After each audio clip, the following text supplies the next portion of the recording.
Perkenalkan, nama saya Saiful Rahman Nasim Hamid. Saya dari Prodi Manajemen Bisnis Industri Furnitur dan Pengolahan Kayu Kendal. Untuk hari ini saya akan memenuhi tugas dari teknik komunikasi, ngomongin tentang intrapersonal.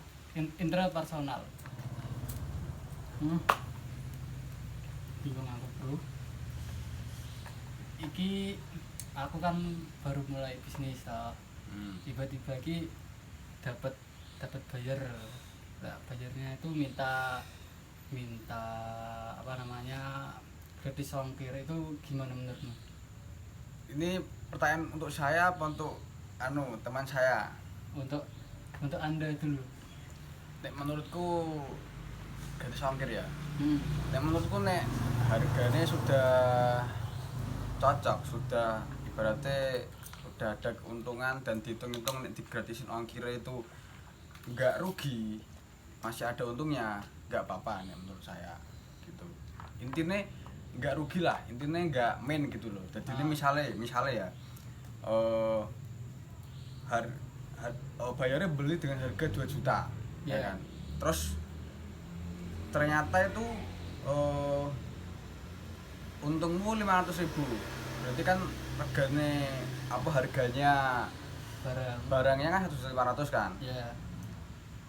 Misalnya itu 1.500.000 itu harga barang sudah sama ongkirnya juga. Otomatis kan udah plus 500.000 kan, jadi kamu udah ada untungnya. Nah, menurut saya nggak apa-apa selama ongkir itu gratis, nggak apa-apa selama tidak merugikan penjual. Menurut saya gitu. Tapi kalau nanti diakalin seperti harganya kita jual 2 juta, tapi kita udah nargetin untuk harga lebih dari 2 juta dan bilangnya gratis ongkir, itu nggak apa-apa? Gimana? Harganya kan itu 2 juta, itu kan udah sama untung 500 tadi kan? Iya benar. Terus kita nambahin harga 2 juta itu semisal 2.500.000 lagi, tapi kita belum ngomong ke customer, belum ngomong ke bayarnya itu harganya segitu. Tapi dia mintanya gratis ongkir, kita udah nargetin duluan, itu gimana? Nggak apa-apa? Nggak apa. Ya intinya itu tadi mas, selama nggak rugi, masih ada untung, ya nggak apa-apa gitu loh. Untung kan cuman buat kita, terus uang yang sisanya untung kan buat muterin lagi kan, buat modal, buat beli bahan lagi kan. Nah gitu, yang penting itu menurut saya pribadi. Kalau menurut Mas Yulfi gimana? Kalau dari aku sendiri, menurutku itu lebih ke kalkulasi sih. Kalkulasi selama semisal kita kalkulasi untungnya cuma dari persoalan tadi kan, total barang sama ongkirnya kan 2 juta. Kalau semisal kita profitnya cuma 500.000 dan 1.500.000 itu kita hitung udah sampai ongkir, sudah sampai semisal ongkirnya Jogja, itu nggak apa-apa selama kita masih mumpuni. Dan meskipun nanti semisal ada kendala, mungkin ada tambah-tambahan, semisal kita ada potongan 100.000 pun itu nggak apa, jadi kita profit bersihnya pun 400.000 pun nggak apa-apa. Harus lebih ke itu sih kalau aku sendiri, lebih ke kalkulasinya kalau aku kayak gitu. Baik. Tapi juga soalnya dari bayarnya itu mintanya kayu jati lah. Kayu jati kan macam-macam loh. Ada yang dari TPK Perhutani. TPK Perhutani ya. Cara biasanya kan ada yang digoblokin lah, bahasa kasarnya digoblokin lah. Kadang ada yang digoblokin, ini kayu TPK kayu jati, malah ternyata kayu jati kampung. Itu cara bedanya gimana itu? Karena dia nggak percaya gitu kan juga kan. Oh iya benar sih. Monggo Mas Lufi menjawab. Kalau dari aku sendiri, kalau TPK itu kita lihat dari proses pengambilannya itu biasanya itu adanya itu di daerah Bluro ya Mas Doga. Di rata-rata ya itu enggak sih, maksudnya di lingkup Jawa Tengah itu di Bluro, di Randu Blatung itu banyak jati banyak TPK di sekitar situ, terutama untuk Belatung situ sih. Ya mungkin Purwodadi juga ada, terus Cepu Cepu juga ada. Tapi yang paling baik itu ya, Randu Belatung lah, udah ada namanya. Dan itu pun kalau kayu TPK itu ciri-cirinya pun semisal ukurannya itu semisal apa 50 cm lah, 50 cm untuk kelebarannya. Itu ditulisnya itu pun enggak 50 cm, masih ditulisnya itu 49 cm, karena biasanya kalau TPK itu emangnya syaratnya kayak gitu yang saya ketahui itu memang ukurannya itu dia itu biasanya melebihi, jadi kapasitasnya semisal 30 lebarnya semisal 60 cm itu, padahal bisa saja realnya, faktanya di lapangan itu biasanya bisa 70 cm kayak gitu untuk kelebarannya. Terus untuk yang bedain apa namanya kayu TPK yang asli sama kamu kan biasanya ini kayu kampung, berarti kan otomatis kan harganya lebih murah dong. ya. Itu kenapa bisa lebih murah? Apa emang itu alternatif untuk penjualan atau gimana? Oh iya, kalau menurut saya ya nek jelas pertama emang harga relatif mahal yang jadi perhutani, karena nek perhutani itu mesti itu pasti perawatannya itu lebih sesuai dengan, kan ada yang jaga juga kan, ada yang pokoknya ada terawat lah intinya gitu. Dari dia nanam sampai nebang itu ada prosedurnya sendiri, jadi kenapa lebih mahal harganya, karena itu ada dirawat juga. Jadi kampung kan kita nggak tahu juga kan gimana si pemilik, dan apa namanya cenderung gimana ya, cenderung lebih nggak ngawur, lebih mungkin kurang sesuai kurang sesuai dengan prosedur yang ada dari perhutaninya sendiri mungkin gitu. Karena itu kenapa harganya lebih mahal yang jadi TPK ya, karena tadi sisi perawatannya, dan kelihatan juga dari kayunya itu sendiri. Iya, kayunya itu dari kepadatannya, terus zat kapur yang dimiliki sama zat minyaknya. Cenderung gini Mas, nek kayu jati kampung cenderung zat minyak sama zat kapurnya tuh dikit.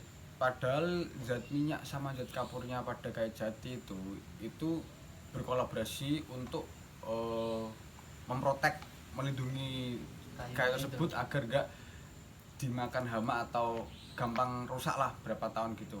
Makanya jati TPK itu lebih mahal ya, karena itu udah secara zat kapur sama zat kapur sama pokoknya proteksinya lebih tinggi, lebih kuat jati TPK ya, karena perawatannya itu mungkin ya, sama lahan juga katanya sesuai prosedur semua gitu loh.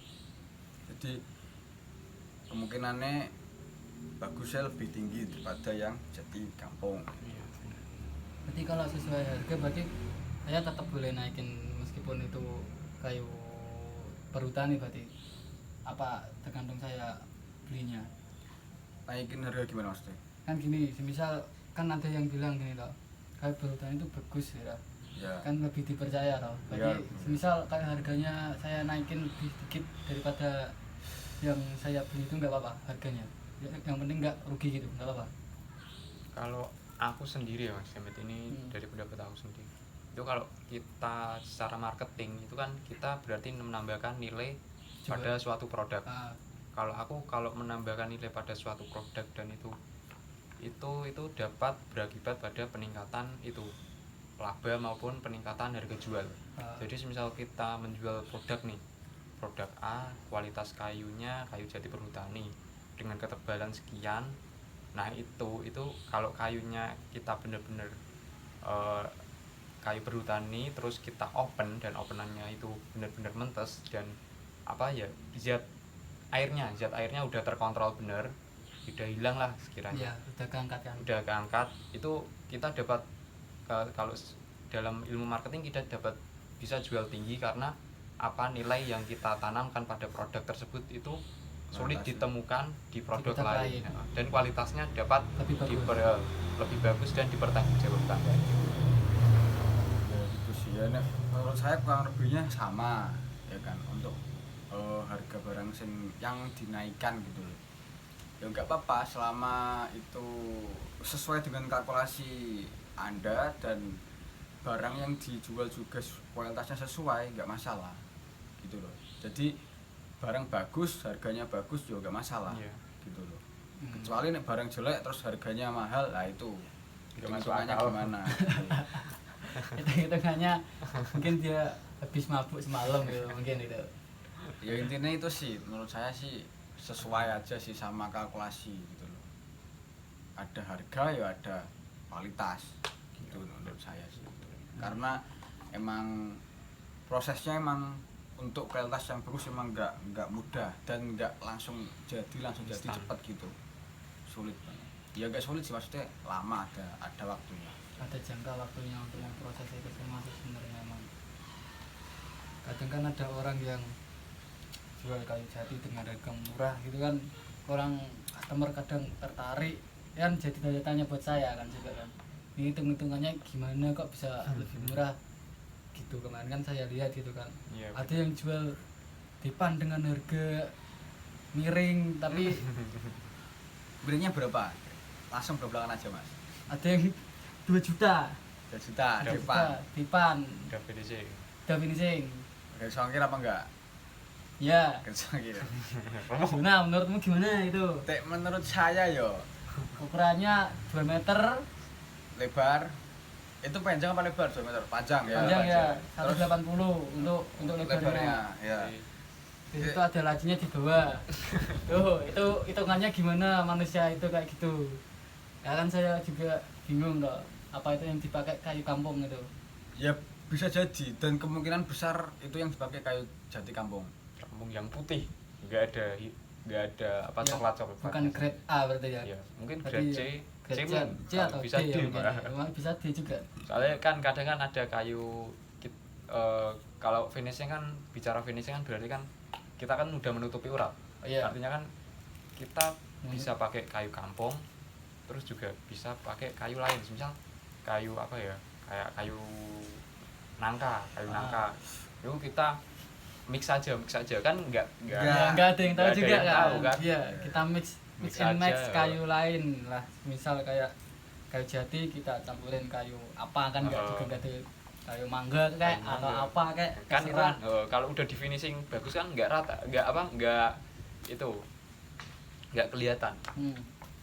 Dan customer pun pasti lihatnya pun, oh ya ini Kayu jati topnya Top. lihat ya, tapi kan kenyataannya kan fatal juga.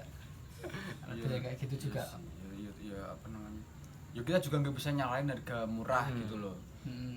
Mungkin kalkulasi mereka emang dengan harga murah segitu dia udah dapat untung.